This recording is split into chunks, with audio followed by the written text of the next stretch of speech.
Hey, what's up guys? Joshua6 here from SkidTactical.com, and today we're going to be doing a quick overview and installation of one of our new products.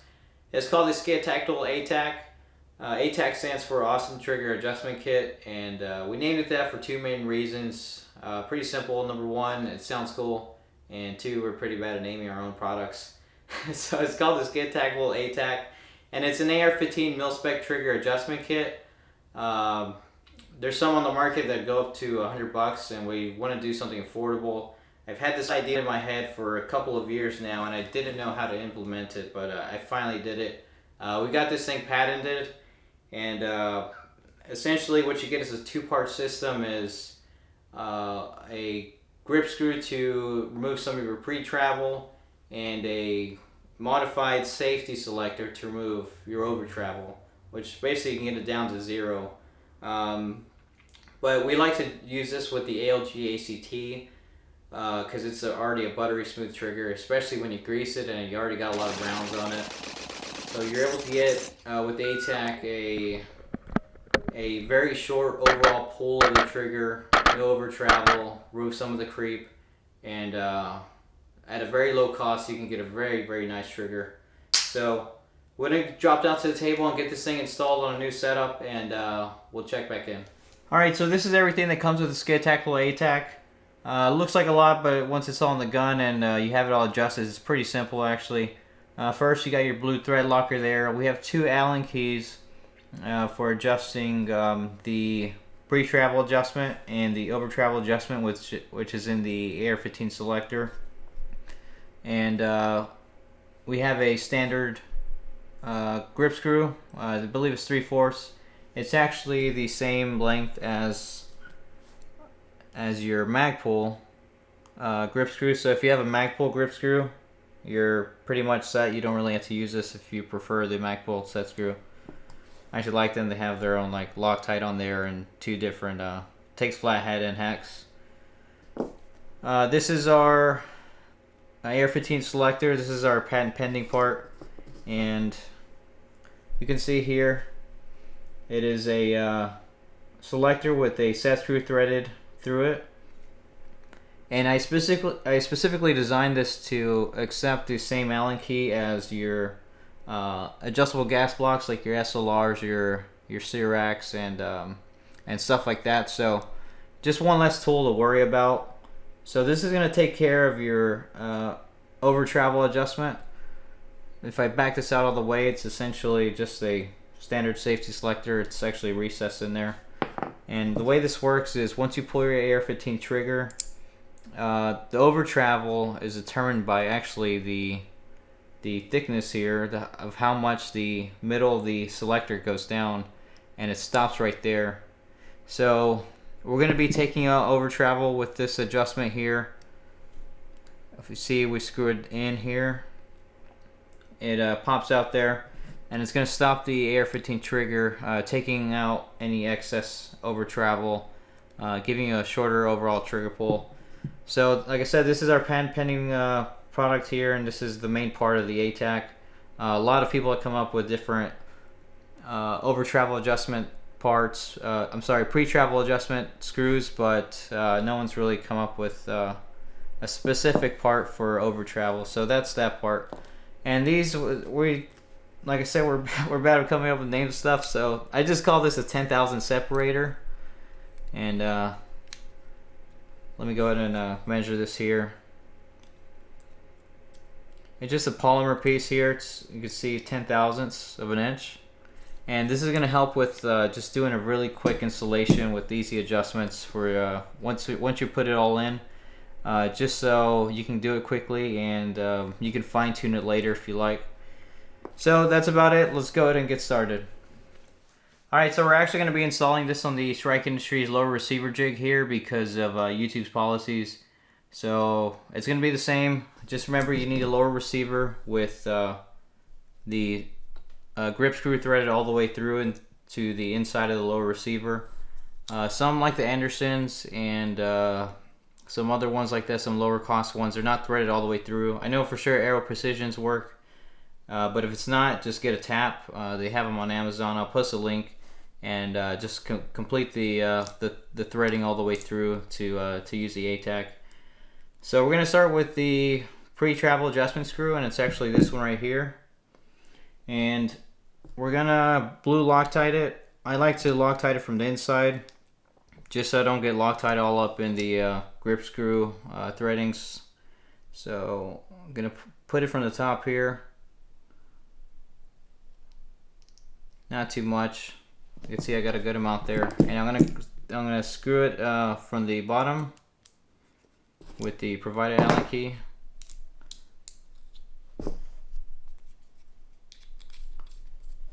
Alright, once I see it's to the top, I'm just gonna screw it back and forth here, just to spread the blue Loctite around on the threads. Alright, just gonna leave it actually recessed in there until we can start making the adjustment.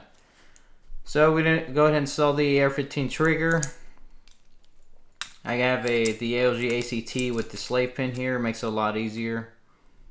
I'm gonna pop this in here. Got the slave pin. And you wanna get your 10,000 separator here. And give it a slight bend if you need to. Don't be scared to bend this. It's just polymer. For whatever reason, if you damage these or something, or you lose them, you can use 3 pieces of regular printer paper, 3 folds to it, and it'll give you the same thickness. But there's 2 of these, and you can use both sides. So I'm gonna go ahead and give this a little bend. Not too much needed. You want to pull the trigger like that, and just tuck it underneath.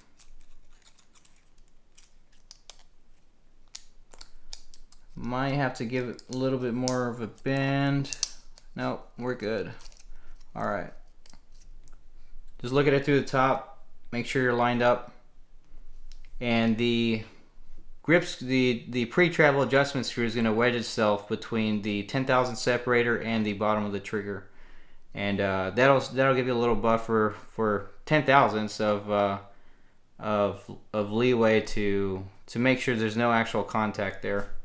So I'm going to go ahead and put your ATAK trigger, your ATAK selector in, and you would put it into the safe position here. Just going to hold it in the safe position and just start screwing the pre-travel adjustment screw until you get full contact. Remember, the 10,000 separator is wedged between here, so if you can actually just smush this thing, but just don't do it too tight. It's gonna do it right there. You can see it stops right there, and I let it go. I'm gonna take it off safe, put it in the fire position, and just pull it out. Alright, so you can see it's on safe now, and when I pull the trigger, there's very little movement, and this is the slack we're taking out from the pre-travel. If you go over to your AR-15 trigger and put it on safe and pull the trigger, that's basically what you're taking out here with the pre-travel adjustment screw.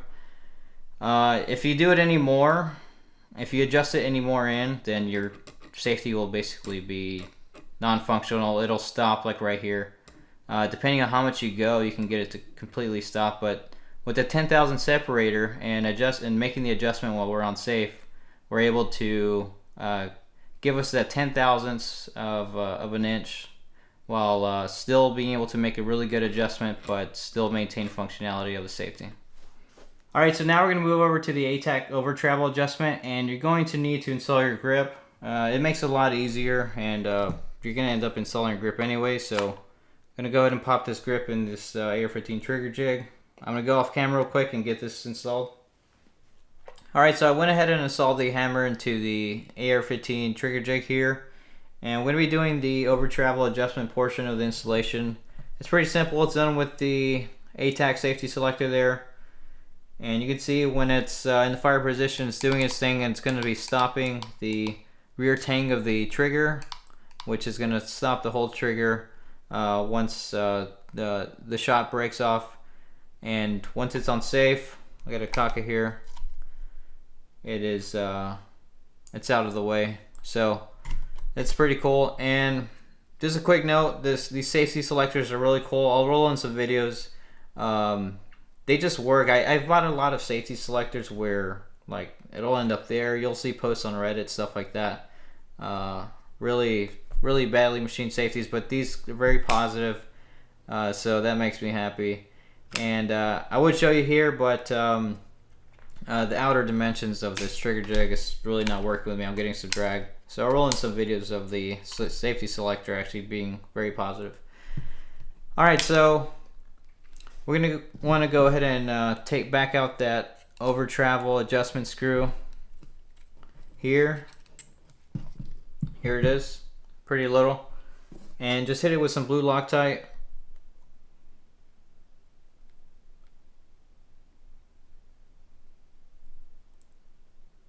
Not too much, there we go, that's good. And place it back into the selector. I'm gonna move it up and down just to spread it evenly inside the selector. We're gonna bring it all the way up. Well, not all the way up, just leave it protruding a little bit just to give you some room to work with. Get your 10,000 separator again. Alright, so you're just going to pull your trigger while it's on fire.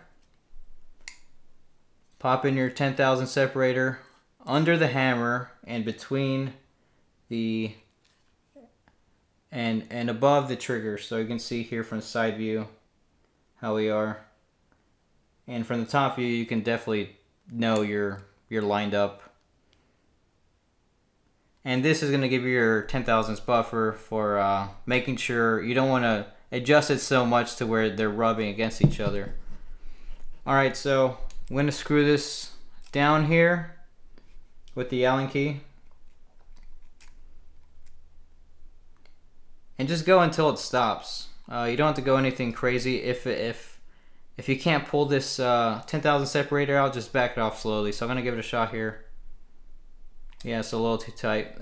What I found is you just, like that, just not even finger tight, just until it actually stops. Nothing more than that. Alright, so it stops there. I'm going to pull the trigger as hard as I can. Slips right out. Alright, so I'm going to bring the camera up just to show you the 10,000 separator and what it's doing for us here. Alright, so you can see here once the trigger breaks, that tiny gap is what the 10,000 separator is doing. It's removing any more of the over travel that would have been there, but still giving you enough clearance to let the hammer move freely inside the lower receiver. And you can also see what the pre-travel adjustment screw is doing here for us. You can see the trigger's pulled about 1/3 of the way. So this is the total movement of the trigger right here. From break to stop, disconnector, release. Alright guys, so that's it for the SkidTactical ATAK. Thank you guys so much for watching. I just want to leave you guys with a quick notes on this installation. Be sure that your selector can move freely for the pre-travel adjustment. If you can't adjust your safety selector, back it out just to where you're able to move it freely around the lower receiver. And for the over travel adjustment on the ATAK safety selector there, make sure when you hold your hammer down that there's absolutely no contact with your trigger and your hammer sear. So just make sure you can move it up and down without any contact at all. If there's any contact, you're gonna grind down your trigger sear and or hammer sear, and you might run the possibility of it not catching. So make sure there's no contact if you adjust either the over travel or the pre-travel. Thank you guys so much for watching. Stay tuned. We have more videos on the way. We haven't had a private range to shoot at for about 2 years. The last one closed down, but we finally have a very nice range to shoot at. We went 2 years with indoor ranges and 1 shot per second outdoor ranges here in Houston to deal with. But like I said, we finally have a nice outdoor range. We have a new camera set up, and we're working on newer things like this. So stay tuned. And like I said, thank you guys so much for watching, and have a good day.